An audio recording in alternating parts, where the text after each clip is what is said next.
There is a scene near the end of Roman Holiday where a princess stands in a press conference room, shaking the hands of 38 journalists, one by one. She is moving down a receiving line, composed, regal, performing her duty with the practiced grace of someone born to it. She reaches the man she has been in love with for the past 24 hours. He is standing there with everyone else, holding a small envelope of photographs he will never publish. Their hands meet. The line moves on. That is all. No declaration, no last-minute reversal, no dash across Rome.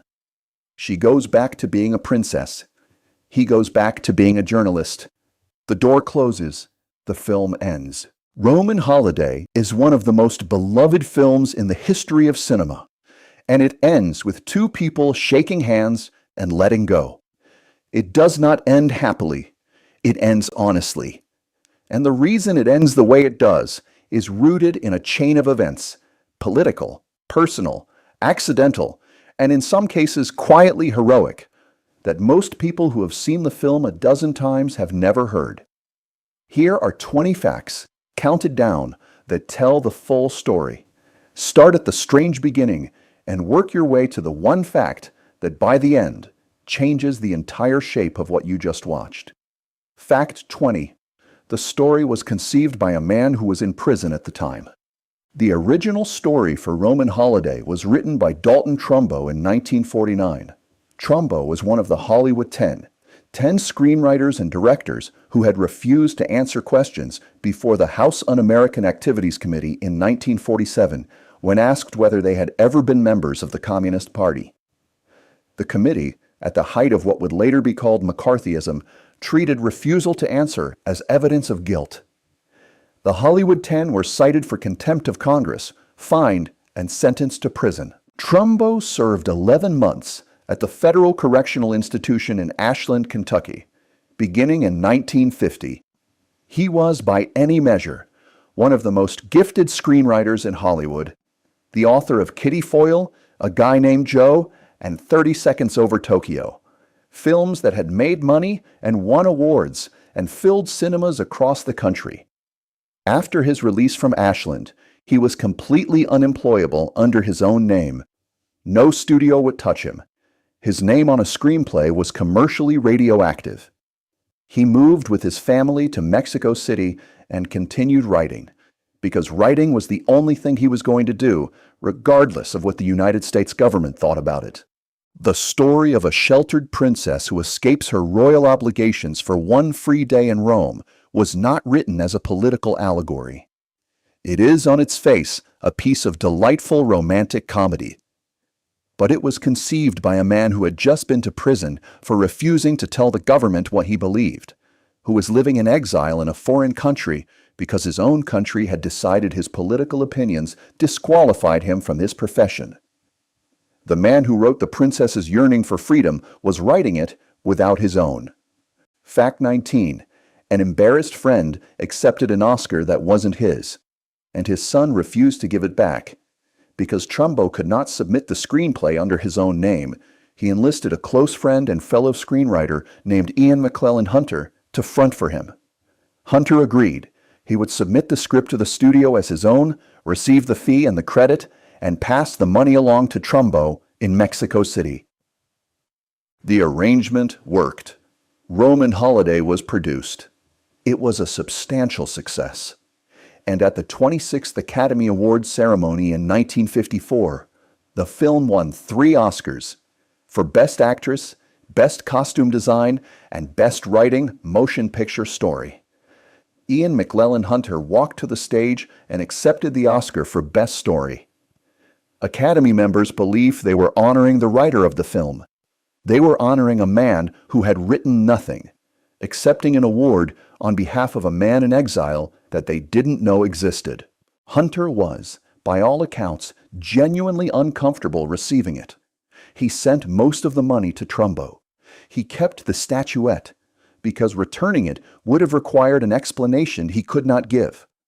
When the Academy of Motion Picture Arts and Sciences finally investigated and acknowledged the situation in 1993, 40 years after the film, They issued a posthumous Oscar for Trumbo, whose widow Cleo received it at a special ceremony. But there was a complication. The Academy needed to produce a second physical statuette for the category, because Ian McClellan Hunter's original Oscar was still in the possession of his son, director Tim Hunter, and Tim Hunter refused to hand it over. He declined to surrender his father's Oscar because, as he wrote in a letter explaining his position, it was tangible proof of a friendship, a symbol on celluloid of the bond between his father and Dalton Trumbo. The Academy built a second Oscar for the same win. There are now 2 Academy Awards for Best Motion Picture Story for Roman Holiday, separated by 40 years, one held by a son who wouldn't let it go, and one accepted by a widow who had waited most of her adult life for it. Trumbo died in 1976 without ever seeing his name on the film he wrote. The Writers Guild of America formally restored his screenplay credit in 2011, 58 years after the film's premiere. It now reads, screenplay by Dalton Trumbo and Ian McClellan Hunter and John Dighton. It took the better part of a century. Fact 18.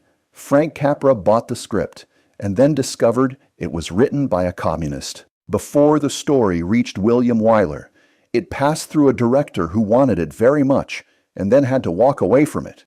Frank Capra's independent production company, Liberty Films, the same company he had formed after his wartime service and with which he had made It's a Wonderful Life, acquired the Trumbo story through Hunter's front. Capra was enthusiastic. He wanted to make it as a vehicle for Cary Grant and Elizabeth Taylor. He envisioned it as an echo of his own earlier work, particularly It Happened One Night, a mismatched couple, a road trip replaced by a Roman adventure, a love story that the audience roots for, even knowing it cannot end the way they want it to. Then, Capra discovered the truth about who had actually written the story. The screenplay he had purchased, excited by its lightness and charm, had been written by a man the federal government had sent to prison. Capra, who was himself deeply patriotic and deeply anti-communist, and who had made his own accommodation with the political establishment during the HUAC period, found himself unable to proceed. He bailed on the project. The rights to the story passed to Paramount when Liberty Films ran into financial difficulties, and Capra's name disappeared from the production entirely. The film that eventually emerged was directed by William Wyler, starred Audrey Hepburn instead of Elizabeth Taylor, and was shot in black and white in Rome instead of color on a Hollywood soundstage. Capra's vision of what it would be was completely different from what it became. And the version it became was by most measurements better than anything Capra's casting and circumstances could have produced. His loss was the film's gain, and the film had no idea any of this was happening. Fact 17. William Wyler fought Paramount to shoot in Rome and lost the budget battle. When the project arrived at William Wyler, he saw immediately that Roman Holiday needed to be made on location in Rome. Not a studio approximation of Rome, not Rome-adjacent sets built in Burbank or on the Paramount lot, but the actual city, the Spanish Steps, the Trevi Fountain, the Colosseum, the Boca della Verità, the narrow streets and wide piazzas and outdoor cafes of a city that was, in 1952, still visibly recovering from a war that had ended less than a decade before. Paramount Pictures disagreed. The studio wanted the film shot in Hollywood, where they could control costs, schedules, and conditions. Wyler refused. He had won 2 Academy Awards by 1952 and carried sufficient authority to make his refusal stick. But Paramount extracted a price for the concession. The budget was cut substantially. The Technicolor production the studio had originally envisioned became a black and white film.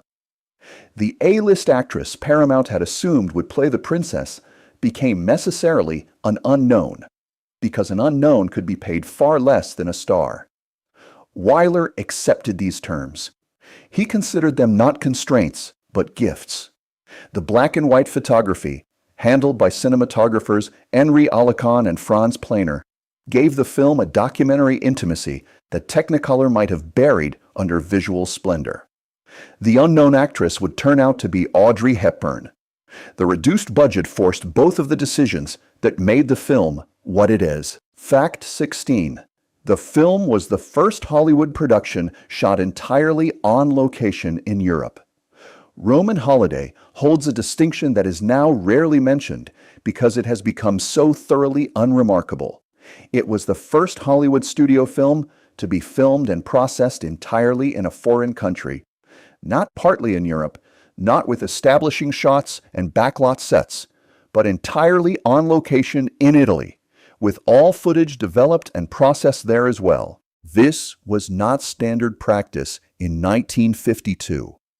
Hollywood's studio system had spent 3 decades perfecting its ability to simulate any location on a back lot. The streets of Paris, the temples of Egypt, the jungles of Africa, all constructed and controlled and lit according to the studio's preferences.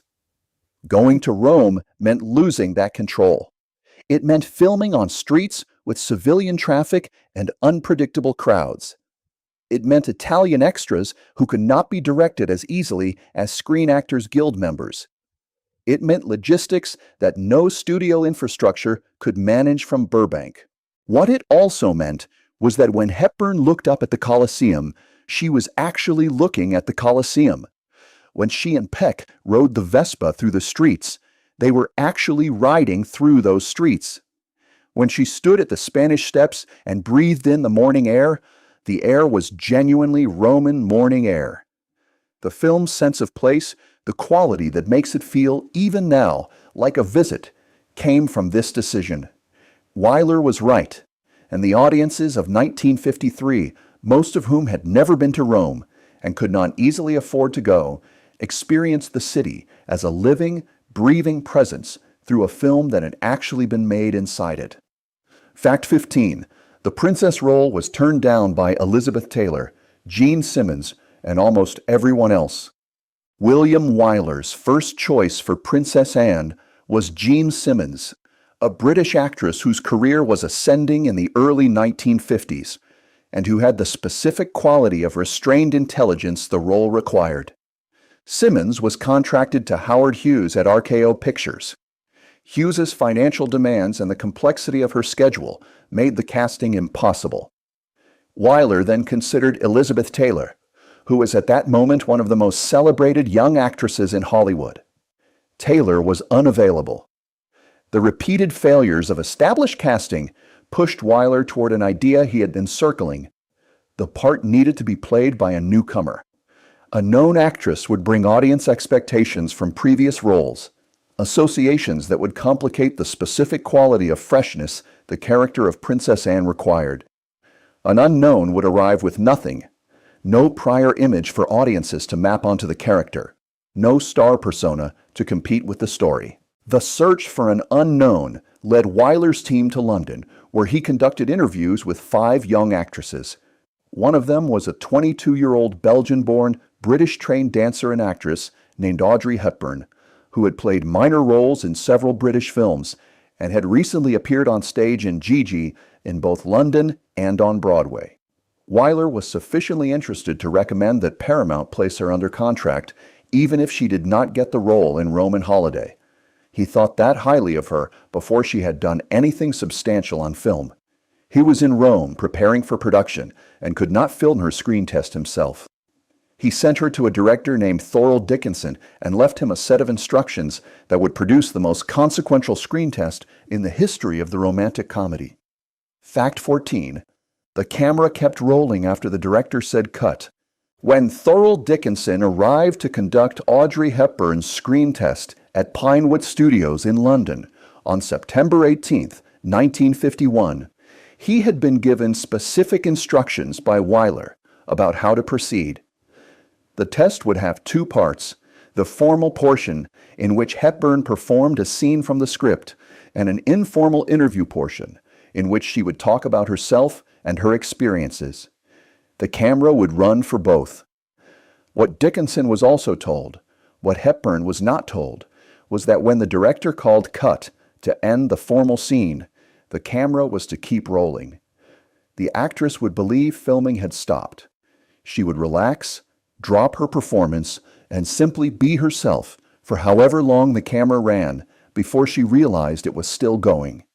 Wyler wanted to know what Hepburn was like when she was not performing. The formal test would show him a professional.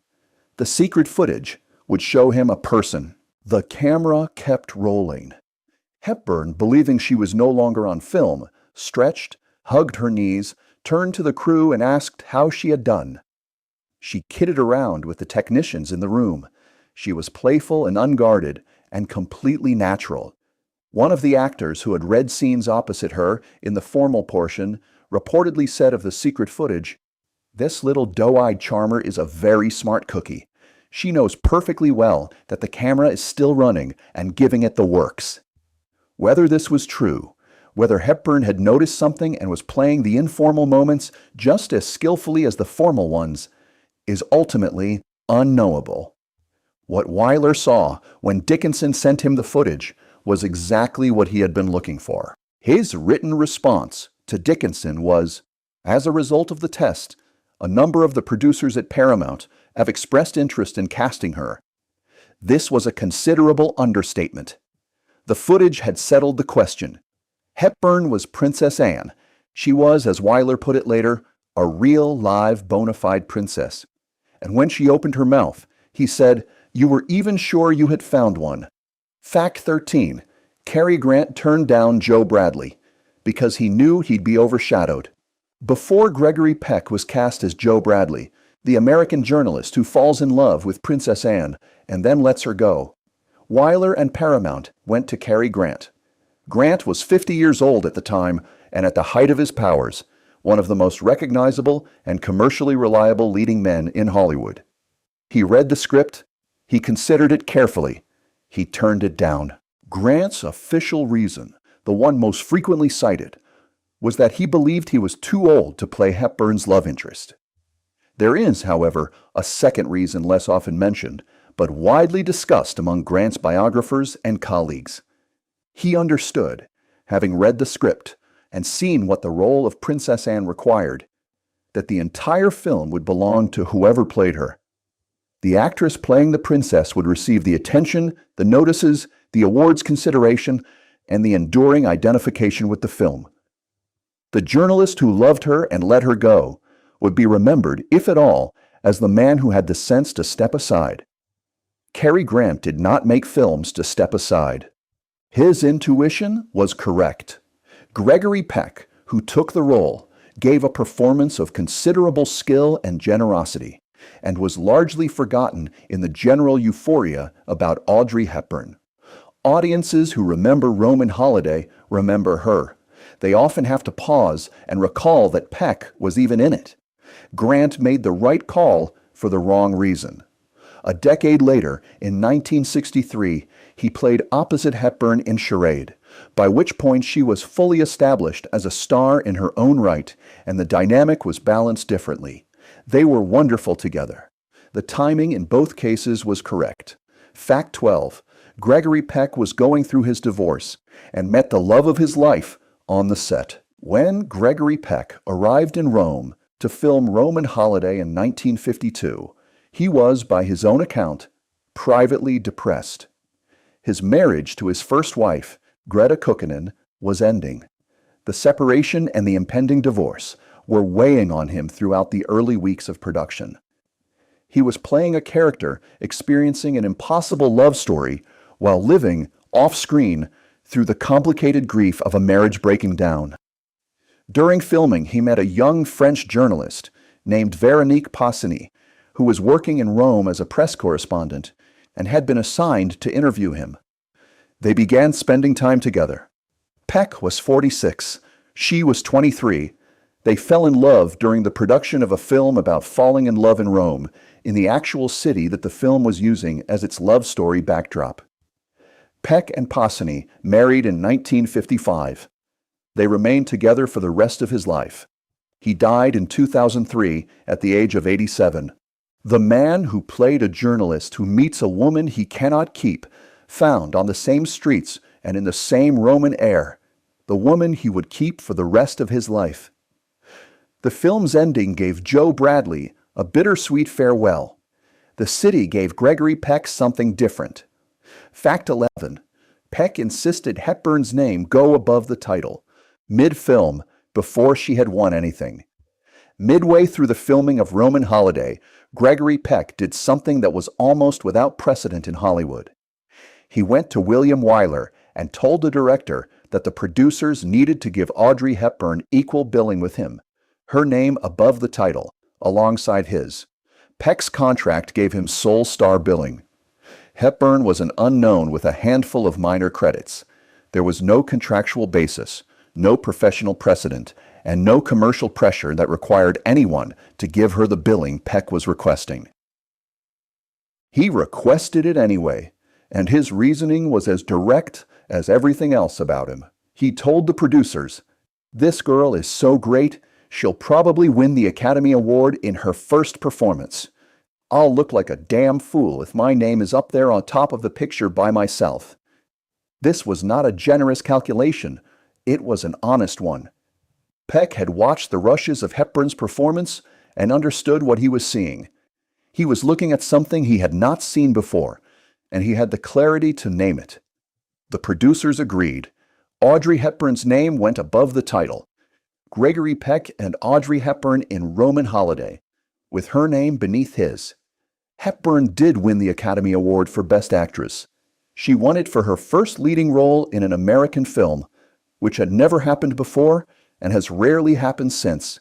Peck, true to his prediction, was generous in his acknowledgement of the feat for the rest of his life. Fact 10.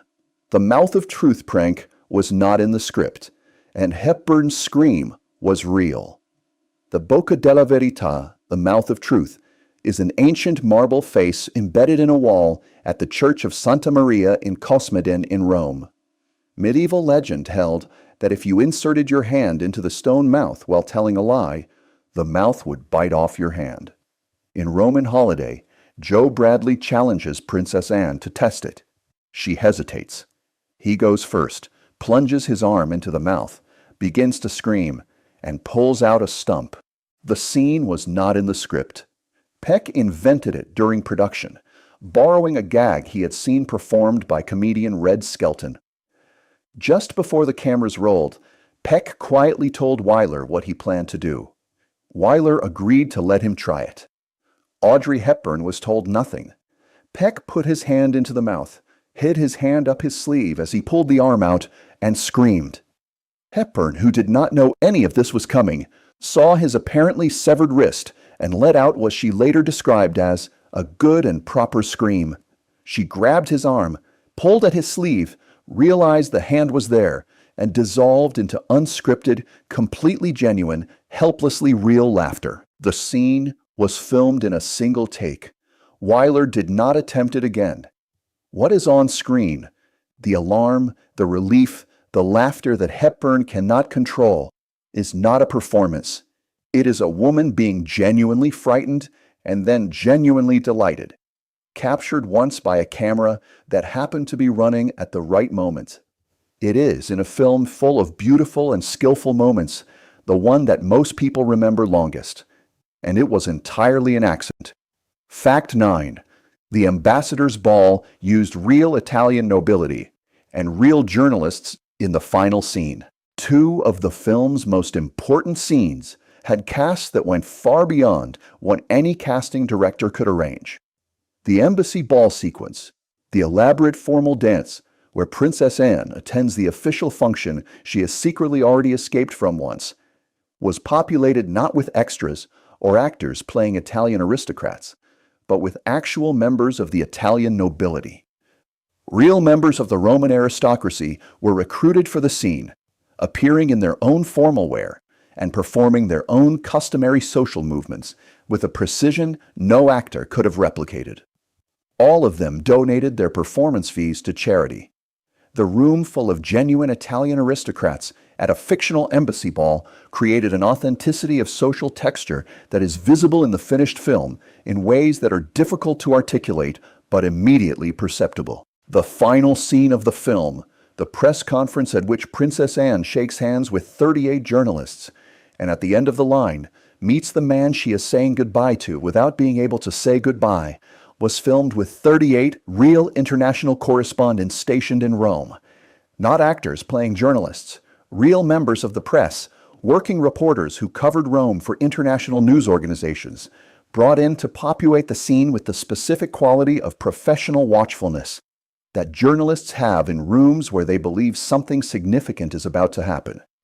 The final scene of Roman Holiday, which is also its most emotionally devastating scene, was performed in front of people who were actually doing the job that Joe Bradley is supposed to be doing.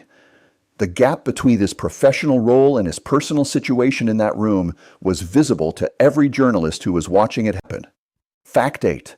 The film's success was amplified by a real princess choosing duty over love at the same moment Roman Holiday was released in August 1953. In the same year, the real-world version of the film's central emotional dilemma was playing out in the British royal family and on the front pages of every newspaper in the world. Princess Margaret, the younger sister of Queen Elizabeth II, who had been crowned in June 1953 in a ceremony televised globally, was in love with Group Captain Peter Townsend, a war hero who had served in the royal household. Under the Royal Marriages Act and the conventions of the Church of England, marriage to a divorced man would have required Margaret to renounce her place in the line of succession and her royal privileges. The public drama unfolded across 1953 and into 1955, when Margaret ultimately announced that she would not marry Townsend. The statement she released was a near-perfect real-world equivalent of Princess Anne's final choice in Roman Holiday. Duty before personal happiness, responsibility before love, the role before the person who fills it. Audiences watching Audrey Hepburn stand in a press conference room and shake a journalist's hand as if you were a stranger were watching a story that was simultaneously playing out in Buckingham Palace. The film's publicity campaign made this parallel explicit, and the cultural resonance amplified everything the film was already doing on its own. Roman Holiday was a fairy tale about a princess who could not have the love she wanted. So was 1953's most covered real-life royal story. The timing was an accident. Its effect on the film's reception was not. Fact 7. Audrey Hepburn left her Oscar in the ladies' room. On March 25, 1954, Audrey Hepburn stood at the podium of the Academy Awards ceremony and accepted the Oscar for Best Actress for Roman Holiday. She had been in the United States for a relatively short time. She was 24 years old. She was so excited when the Academy president, Jean Hersholt, presented her with the award that she kissed him on the mouth instead of the cheek, as she had presumably intended. Then, in the minutes following the ceremony, she misplaced the Oscar entirely. She had set it down somewhere in the course of moving through the evening, and it had stayed behind. When the photographs were to be taken, the formal, posed pictures of the winner with the statuette that would appear in the papers the following morning, Hepburn realized she did not have the award she had just received. She turned quickly on the steps of the Center Theater in New York, raced back inside, checked the ladies' room, and found it there. She retrieved it, emerged, posed for the photographs, and the moment was recorded as an anecdote rather than a catastrophe. The image of the 24-year-old who had just won Hollywood's highest honor, sprinting back inside to retrieve it from the bathroom, is difficult to improve upon as a capsule portrait of where Audrey Hepburn was in 1953. Already extraordinary, not yet entirely believing it was real, running to keep up with what was happening to her. Fact 6. Edith Head's costumes changed fashion history, including one haircut. The Academy Award for Best Costume Design that Roman Holiday received in 1954 went to Edith Head, the most celebrated costume designer in Hollywood history, who would eventually win 8 Oscars, more than any other woman in the history of the Academy. Her work on Roman Holiday was notable not primarily for its most elaborate pieces, but for its simplest ones, the white blouse, the full skirt, the flat sandals that Princess Anne wears once she has shed her royal wardrobe for civilian clothes. These clothes were not aspirational in the way Hollywood fashion typically was. They were accessible. They were clothes that a woman watching from a cinema in Kansas or a theater in London could plausibly own, or buy, or approximate. The wide belt, the flat sandals, the unpretentious cut of the blouse, they required neither extraordinary wealth nor extraordinary figure. The Hepburn look that emerged from Roman Holiday was the first step toward what would eventually be recognized as a completely new aesthetic in women's fashion. The waist, the gamine, the alternative to the hourglass silhouette that had dominated post-war fashion under Dior's new look. The haircut requires its own paragraph. When Princess Anne escapes the embassy and finds a barber's chair on the street, the pixie cut she receives, short, close, boyish, was not only an on-screen character decision. It was a real haircut worn by a real actress, and its effect on audiences was immediate and lasting. The pixie cut that Hepburn wore through the film was copied across Europe and America with a speed that anticipated the viral spread of social media by 60 years. Women went to salons and showed their hairdressers photographs. The image is etched in our collective memory. The incognito princess on a Vespa, short hair catching the Roman wind. Fact 5. Rome was still recovering from the war, and the film helped rebuild it. It is easy to forget, watching Roman Holiday, that the city visible in the background of every frame had been bombed, occupied, liberated, and left materially damaged less than a decade before the film was made. Italy had been an Axis power for most of the war. Rome had been declared an open city in 1943 and largely spared aerial destruction. But the country around it was devastated, and the physical and economic recovery of Italian cities was still in active progress in 1952 when William Wyler's crew arrived with their cameras. Roman Holiday is widely considered the quintessential tourism film, the movie that inspired a generation of Americans to travel to Italy. Many consider it as such, as it depicted Rome majestically to show that war-torn cities, communities, and individuals could be restored. The film showed Rome not as a damaged city recovering from occupation, but as a place of uncomplicated beauty, ease, and romance. A city where a princess could eat gelato at a fountain and ride a Vespa through ancient streets without fear or tension. This was both a creative choice and an act of something like cultural generosity toward a city that needed the image the film was providing. American tourists arrived in Rome in the years after Roman Holiday, carrying the city's movie version in their heads, and discovering that the original was even better. Hepburn herself fell in love with Rome during the production and returned to it repeatedly throughout her life. She and her first husband kept an apartment there. When she withdrew from films after her second marriage, she lived in Rome full-time. Her second son, Luca Dotti, was born there. He wrote about his mother's relationship with the city in Vanity Fair in 2013. My mother's fame began with her role in Roman Holiday, made only a short time after World War II, when people were still recovering from the loss and deprivation it had caused. The film that introduced Audrey Hepburn to the world did it in a city she would spend the rest of her life returning to. Fact 4. The Epstein brothers wrote on loyalty forms, and Trumbo's second Oscar also went to a fake name. By a remarkable coincidence of history, Dalton Trumbo's experience with Roman Holiday was not the only time an Academy Award for a film he wrote went to someone who did not write it. In 1956, 3 years after Roman Holiday, Trumbo wrote the screenplay for The Brave One, a film about a Mexican boy and his bull. Still blacklisted, still unable to use his name, he submitted it under the pseudonym Robert Rich, the name of the producer's nephew, borrowed for the purpose. The Brave One won the Academy Award for Best Original Story. Robert Rich was announced as the winner. No one came to collect the award because Robert Rich did not exist. The statuette sat uncollected. Producers of the film denied knowing who Robert Rich was. Industry gossip immediately identified the work as Trumbo's, but no one confirmed it publicly. And Oscar sat in a studio office for years, waiting for someone who could not claim it. The man who wrote 2 Oscar-winning original stories in the same decade received neither award while he was alive and working. The government that had imprisoned him for his political beliefs inadvertently ensured that his creative achievements were recognized twice, just 40 years late, and once to a ghost. Fact 3.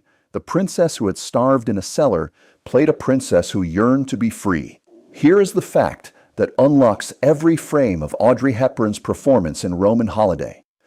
When she played Princess Anne, the young royal who is suffocating under the weight of protocol and duty and the endless management of her own public image, she was not drawing on imagination. She was drawing on a childhood that had actually tested her capacity for survival. Hepburn was born in Brussels in 1929. Her father abandoned the family when she was 6, an event she described as the greatest wound of her life. Her mother moved her to the Netherlands as the war approached, a neutral country, they hoped. The Germans occupied the Netherlands in 1940. Hepburn was 10 years old when the occupation began, and 15 when the Canadian forces liberated Velp, near Arnhem, in April 1945. Between those years, she had delivered messages for the Dutch resistance, hidden in the soles of ballet slippers, harbored a downed British pilot with her mother, hidden in a cellar during bombing raids, and survived the Dutch hunger winter of 1944-45 on rations that reduced her to eating tulip bulbs and weeds. "We lived on starvation rations," she said in one of the few interviews in which she discussed the period directly. For months, breakfast was hot water and 1 slice of bread, made from brown beans. Broth for lunch was made from 1 potato, and there was no milk, sugar, cereals of any kind. The malnutrition of those years left her with the thin frame that would become a defining feature of her image. A body shaped by hunger, not design. She developed respiratory problems and anemia during the occupation that would follow her throughout her adult life. The screen test, in which she talked to director Thorold Dickinson about her wartime experiences, the footage of a young woman describing what she had been through in the Netherlands, candid and unguarded because she believed the camera had stopped, was part of what won her the role of a sheltered girl who had never tasted freedom. The woman who played the most famous yearning for freedom role in romantic comedy history had spent the years when Princess Anne would have been her age hiding in a cellar and eating tulip bulbs.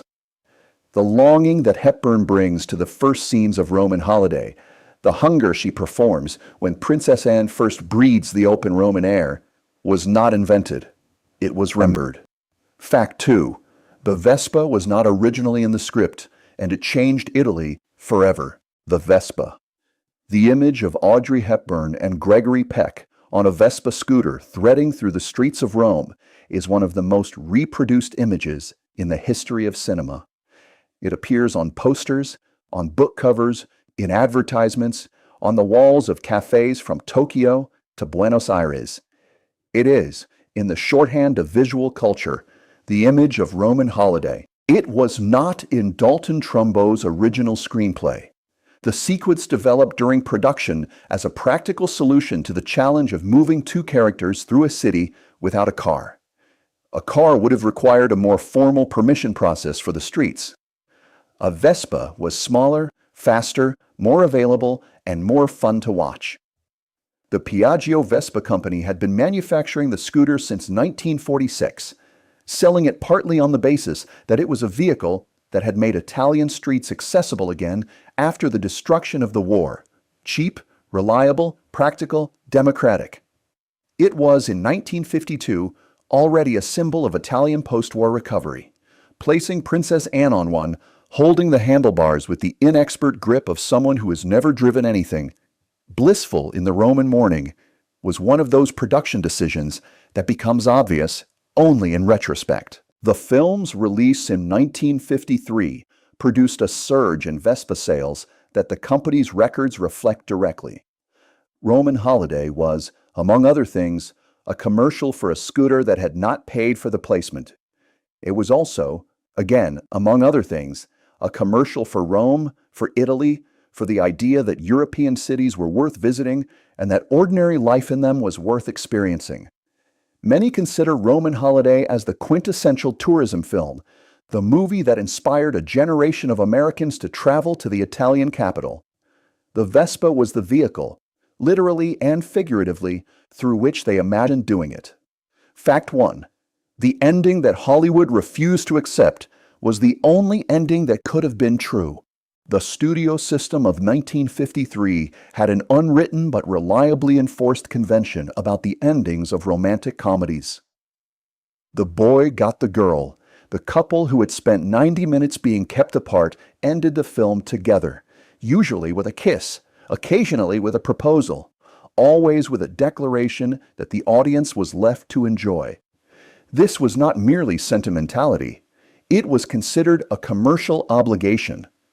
Audiences paid to feel good. Endings that did not resolve the romantic tension were considered a failure to deliver the product. Dalton Trumbo's screenplay did not give the audience what they paid for. Princess Anne goes back to being a princess. Joe Bradley goes back to being a journalist. They do not end up together.